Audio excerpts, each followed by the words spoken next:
On the night of November 28, 2001, something really dreadful happened in the calm city of Chester, South Carolina. The house where one of the older couples in town lived suddenly caught fire.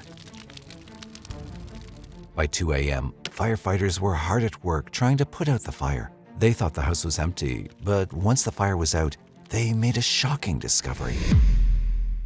The bodies of 66-year-old Joe Frank Pittman and his 62-year-old wife, Joy Pittman, were found inside. It was not just the fire that killed them. Their 12-year-old grandson, Christopher, who lived with them, was missing, which raised a lot of questions. Where was Christopher? Who had attacked the elderly couple?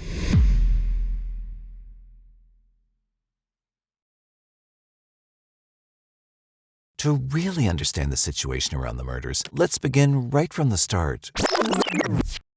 When Christopher Frank Pittman was born on April 9, 1989, he lived in Oxford, Florida, with his father Joe Pittman and older sister Danielle.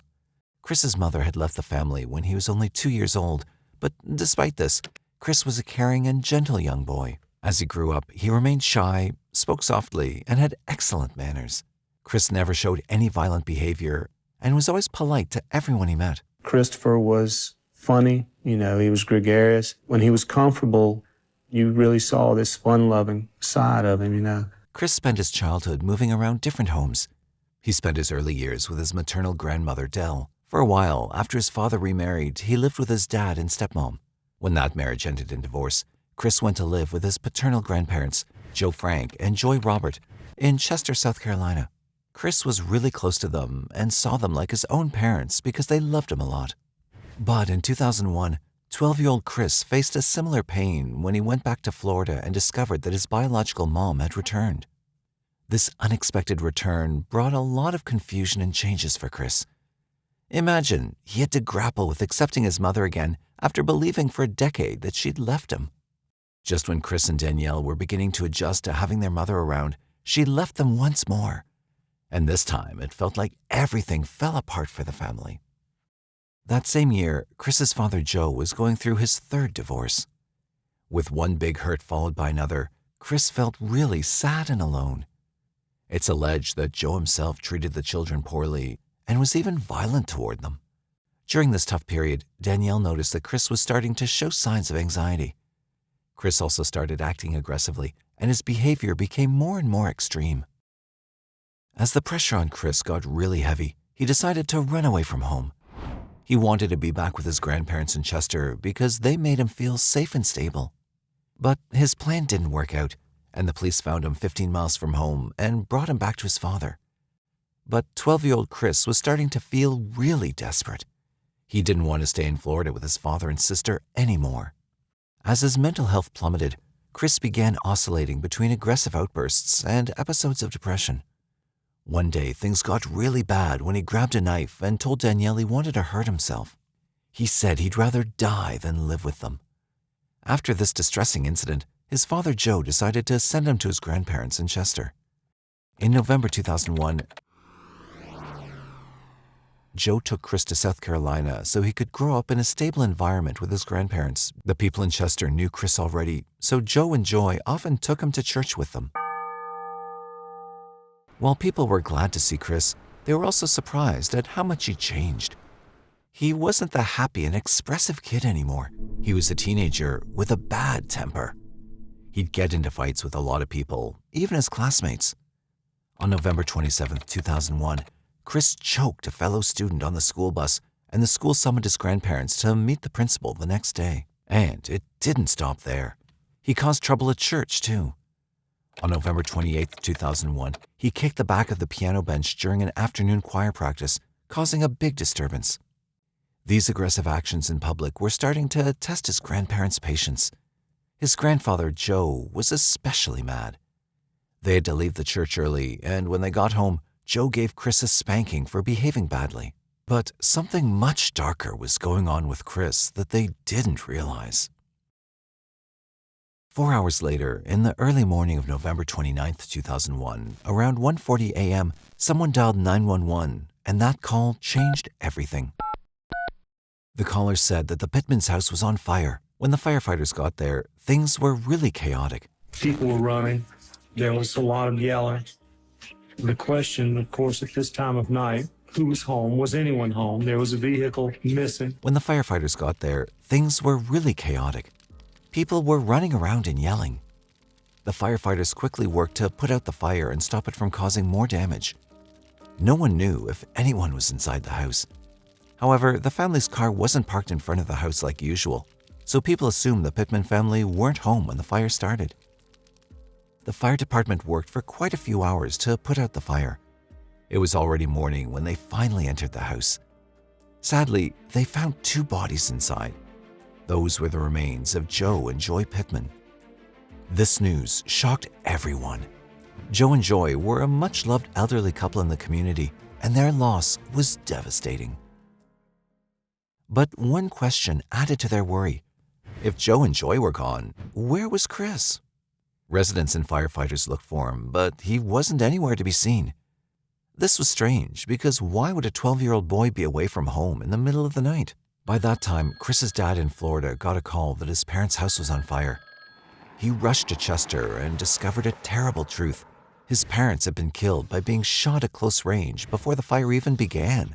Joe and Joy each had 2 gunshot wounds in their heads. Joe and Joy Pittman had been kind and good people. It was shocking that such a terrible fate should befall them. Why would someone want to hurt and kill an elderly couple in such a horrible way? The search for Chris had already started, and it didn't take long before he was found. Chris was discovered by 2 deer hunters in the woods, a few miles away from his grandparents' burned house. They found him in his grandparents' SUV, which had broken down. Chris told them a troubling story. He said he'd been kidnapped by a large black man who'd shot his grandparents, set their house on fire, and taken him away. The deer hunters were leaning toward believing him, but something about the situation didn't feel quite right to them. He never to me showed no kind of emotion, like somebody that would be kidnapped and brought here. Even though he was just 12 years old, Chris seemed oddly calm. He wasn't acting the way you'd expect a child who'd experienced something so terrible. Kids his age would be scared and upset, but Chris didn't show any tears or strong emotions about his grandparents being shot and their house being set on fire. They took him to the police, and everyone was relieved to see Chris was safe. He told the police the same story and explained it in so much detail that they believed him right away. However, the police also realized that Chris was acting oddly calm about what had happened. They thought he was in shock, a kind of reaction to really bad events. So they sent him to a sheriff's investigator named Lucinda McKellar, who had the expertise to talk to kids.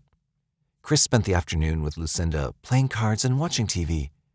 She tried to talk to him and make him comfortable, but even she was surprised by how calm Chris was and how well he was dealing with everything. However, there was someone who didn't think Chris was telling the truth. This person was investigator Scott Williams, who was looking into the fire at the Pittman's home. Williams was bothered by the lack of emotions displayed by Chris. Also, there were no signs of a struggle or fighting back, like what usually happens during a kidnapping.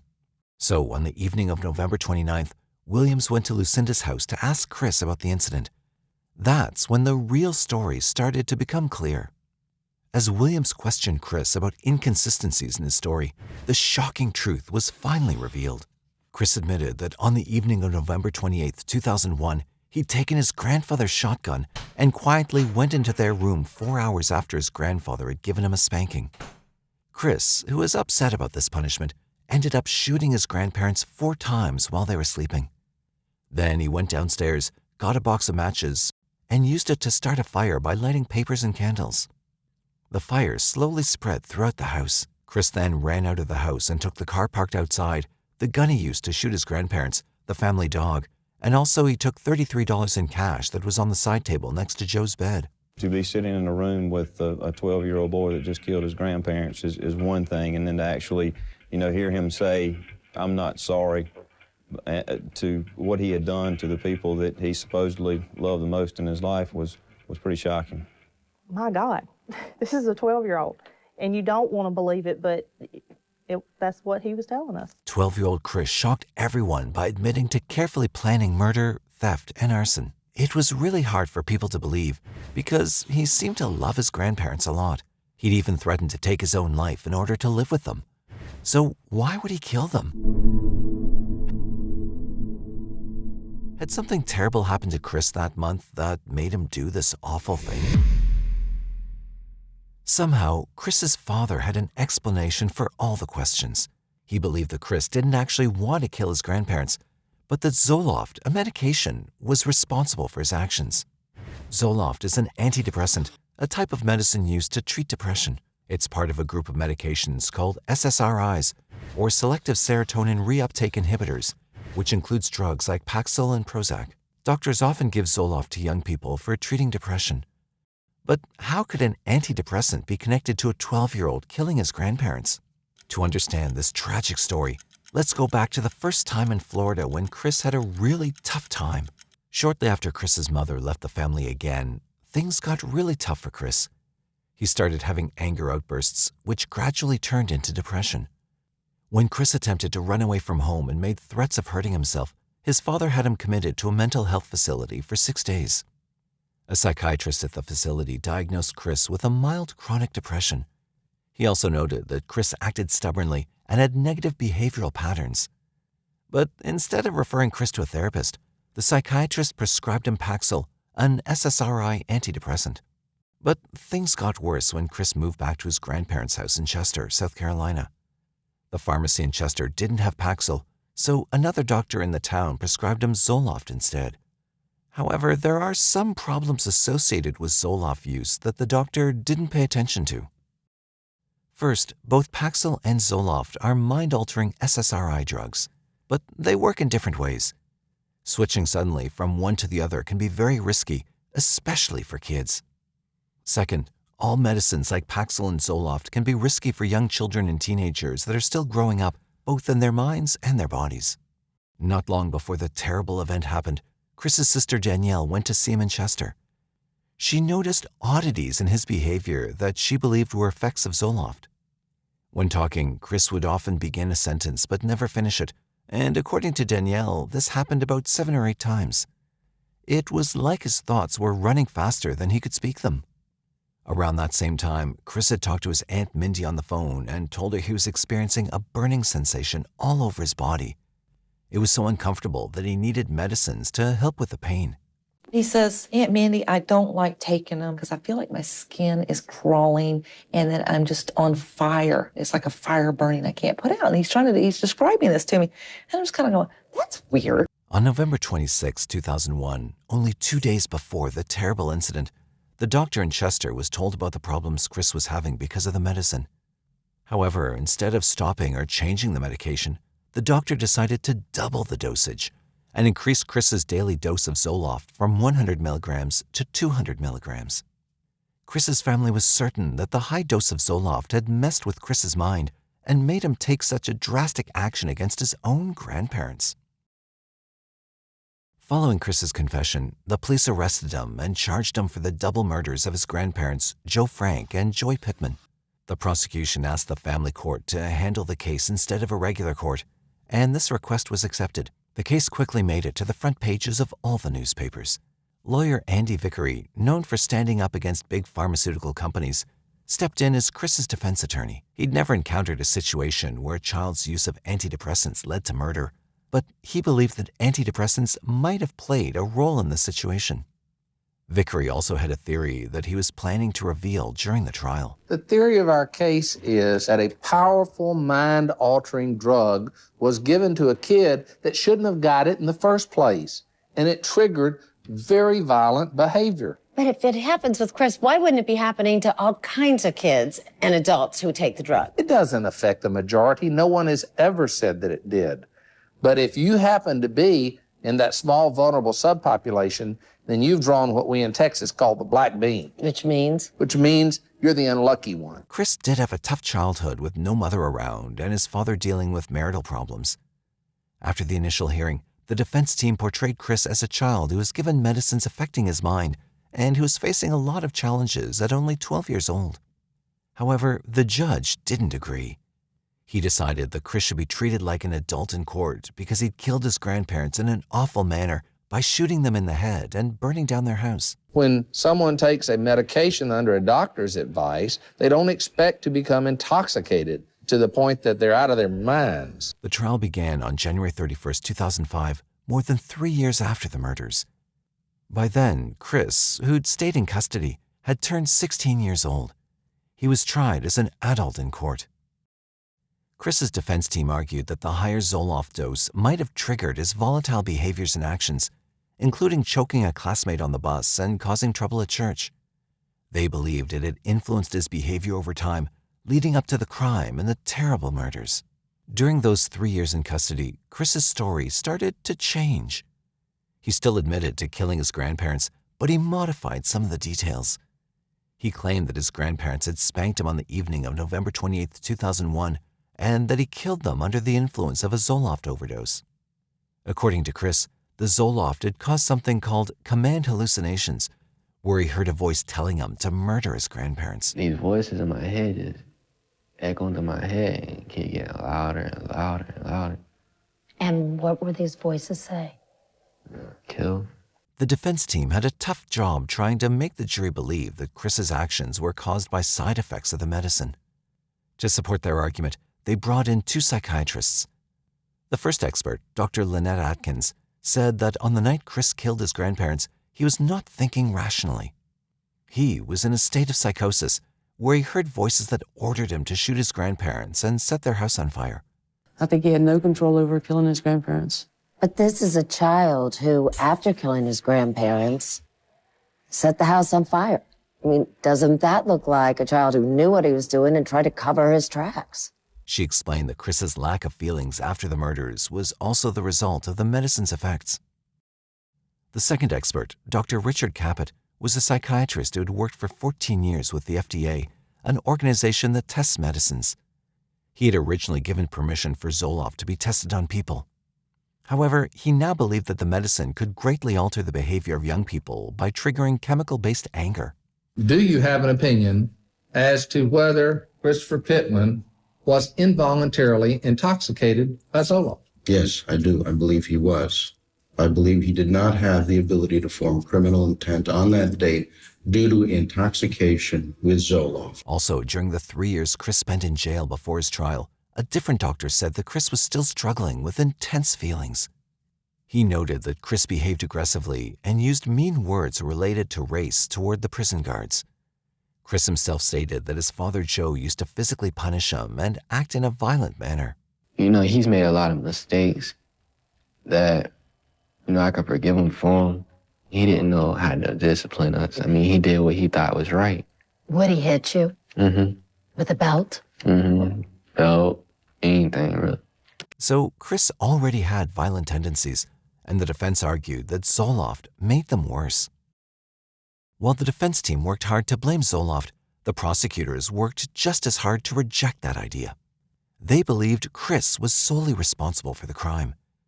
They believed that the crime was motivated by Chris's fear of being sent back to Florida after his violent behaviors in the school bus and at church. Chris didn't want to go back to his father, so prosecutors thought he planned the crime carefully to make sure no clues were left behind. They saw him as a mature criminal who could come up with a nasty plan to not only kill his grandparents, but also set their house on fire. To hide what he'd done, he came up with a fake story to fool the authorities. He's rational enough to know that he's left evidence, which is his dead grandparents. He's rational enough and non-psychotic enough to know that he needs to burn the house. And he sets the fire very intricately. It's a well-planned fire. He uses candles and stacks up paper in certain spots for a slow burn. Chris made sure the fire wouldn't spread too fast so he could escape safely. And he even saved the family dog. After that, he took the gun and got into the SUV, then drove across the state. The prosecutors didn't believe the defense's claim that Chris heard voices telling him to commit the crime. They pointed out that the sheriff's investigator, Lucinda McKellar, who'd spent time with Chris after the murders, noted that Chris hadn't mentioned anything about hearing such voices. Did Chris ever tell you he heard voices? Never. Did he seem manic when you saw him? No. Did he seem psychotic? No.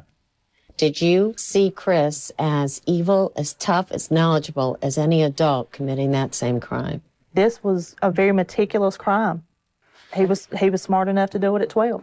I think it was very cold that he walks up and he's close enough to Granddad to shoot him in the mouth to where his teeth are broken and the pellets remain in his head. The prosecution worked hard to show that the medicine Chris took didn't cause his terrible actions. They argued that Zoloft had been available since the early 1990s and was commonly used to treat depression in the U.S. They argued that there is no other case where this medicine had made someone do such awful things. They also brought in their own medical expert, a psychiatrist named James Ballinger, who supported their view. There was no evidence that he wasn't thinking correctly.